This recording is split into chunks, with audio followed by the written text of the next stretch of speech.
Hi everyone, this is Cherry Enchantress with Pixie Dust Tarot, and this is your daily dust for Sunday, September 4th, or anytime you stumble upon this reading. It is timeless, and it doesn't have to be just for Sunday, but I do a daily reading. So this time we're using Deborah Blake's Everyday Witch, really cute deck. I like the artwork. It's kind of fun, but without being too cutesy. And I just been thinking about the Wheel of Fortune lately because it keeps coming out. And I like, actually, one of my favorite Wheel of Fortune cards is in this deck, in the Everyday Witch deck. So let's take a look. Let's give you a little preview. It's literally, this is like one of those decks that's actually what it says it is. It is a witchy images doing everyday things. You know, it's like, okay, you hit it, you nailed it. And it just makes you feel like it's practical without being like spooky or scary.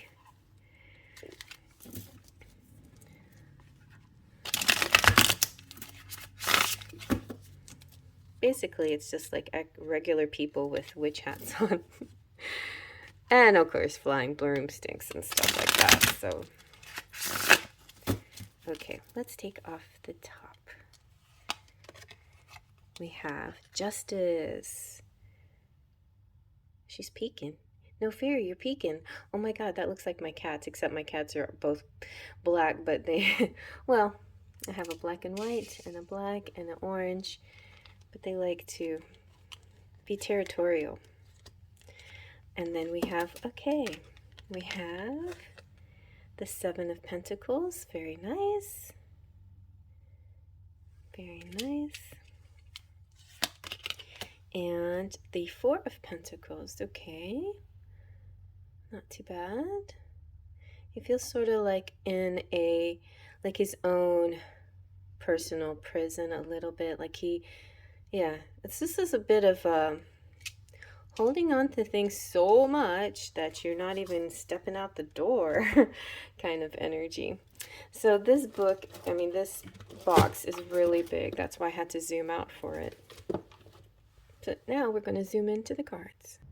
All right, so the fact that we have a major arcana first represents that most of what's going on is kind of outside influence. So major arcana represents universe and higher forces and your spirit team and things like that. And Justice is a really good card, even if you don't always feel like justice is here. The quote for this card is so perfect. It's saying, sooner or later, the universe balances itself out, but maybe not the way you expected. It does have a kind of karma feeling, like what comes around goes around. And basically, if you are following the right way, if you're being fair to others, if you're being fair to yourself, if you are giving people the benefit of the doubt, if you're trying to see multiple sides of a situation, if you're taking the high road, if you're taking an expansive view of things, or if you're getting into the details and you see that there's way more to this picture than you first thought, if you're allowing yourself this kind of view, this kind of perspective, then I think that will help you along in whatever situation you have on this day or any day you stumble upon it. Because justice really is about wanting to give, like the universe wanting to give you a win. The phrase that always strikes me strongest in all the different card decks is a win in your favor.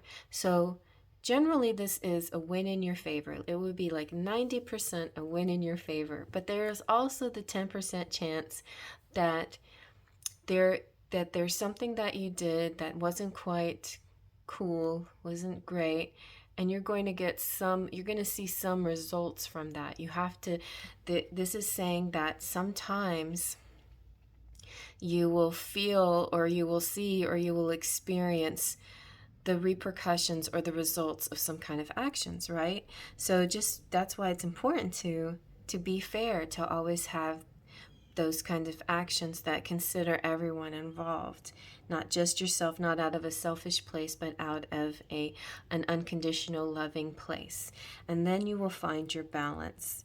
And justice is blind. So it's like, this to me is like not playing favorites, right? It's like just following what your intuition is telling you to follow, what you feel is fair, right, and just, but not giving favor to any more than, any side more than the other, because of whatever favors they give you, or presents or something like that, so just be aware of that aspect too in your circumstances.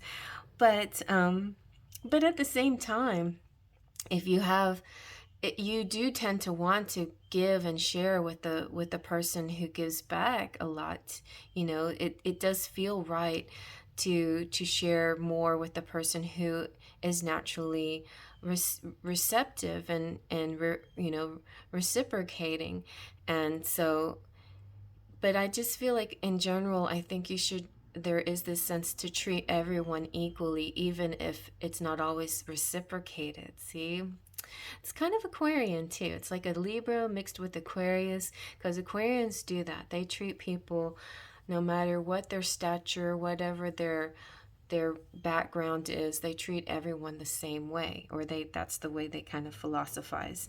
So the Seven of Pentacles shows that you are growing in big money. You are getting, so win in your favor, then take that money or that investment and or that gain, that win, and invest in something, invest in yourself, and watch it grow. The Seven of Pentacles can also represent divine timing. I often see it as that, divine timing. Like, now the peach is ripe enough to pluck it and eat it. It's going to be so juicy and sweet. If you did it any earlier, it wouldn't have tasted good. But now you waited long enough. Or like even an avocado, you don't want to eat a hard avocado. You got to let it get a little soft, and then you can cut it and use it, and eat it straight, put it in a salad, whatever concoction you want to make out of it. Make your guacamole. But the Seven of Pentacles is saying, at a certain point in any endeavor, it's good to stop and take stock. But sometimes all you can do is wait for things to come into fruition. Yeah, so that's it. That's exactly it. You're at a point where you're checking to see if the thing is ripe, if the thing is ready. You can stop and see, or you can wait for it to fall down on the ground, and that's obviously ripe, but you can pull it, and you can even cut it and see if it's ready to eat. But if you have a little, if you're feeling like it's time, I think that if if you're somebody that grows things, like how long it will take to get something. In this case, if it's a love situation or career or something, you may not know how long it takes to develop, but I think you will find your knowledge coming to you, like the divine timing coming to you. But then again, if you get in too far into this, when will it happen, what's it going to be, what am I going to do, how is it going to how's it going to unfold, like too much anxiety or too many questions, then you might go into the Four of Pentacles energy. This is like saying it's good to be cautious and careful with what you have, but there is such a thing as holding on too tightly. This goes for emotions as well as for money. So whatever you're dealing with financially, emotionally, spiritually, in your love life, or anything else, it's important to so you had the win, you're investing it, you're waiting for it to grow, but then you're getting a little tight about it. Maybe you're watching your stocks too much, or you're getting a little bit too obsessive about what you're doing with this gain, instead of letting go, surrendering the house. So just surrender it, and it will happen, and it will flow easily. But if you micromanage, or you put way too much focus on it and try to manipulate all the details and the outcome, then it turns into sort of this kind of hoarded energy, this kind of tight energy, this kind of self-imposed imprisonment energy. Kitty cat wants to escape. She's like, but this window is pretty tall. It's not like a little easy jump. And so, please, Daddy, set me free. So you have the point is you've got plenty of money, or you're going to gain plenty of money. And it's just, instead of holding on to it too tightly, learn how to give, like, I think a six of pentacles would be handy here, like a charity event, or some kind of yeah, some kind. Now, I know if you're the person who is generally a really good gift giver, or giving, or very charitable, but maybe you feel like it's a time in your life you have to be more cautious with money. I think that could be, that mindset could make you also have less money, attract less because of your mindset. So you have to release it, think of yourself as not in lack, not needing. I mean, be cautious, yes, but don't think of yourself in lack, because if you go far to the lack, then you don't attract, right? The tenfold concept is here, with any amount that you give freely from your heart, without any idea of return, getting anything back in return. That's when the tenfold law comes in, then you get 10 times that amount. So these little concepts that you have to work with in order to receive a bigger money, bigger gains. There's a whole lots of other ways you can try. You can try tapping and fun videos out there, but whatever it is, I think there's a sense that you need to let go a little bit more. Maybe go right back into that justice energy, and just know that you're safe, and know that you're winning. You're winning. It's good. It's all good. All right. Well, I hope you like that. Faith, Trust, and Pixie Dust. If you vibe, like, share, and subscribe.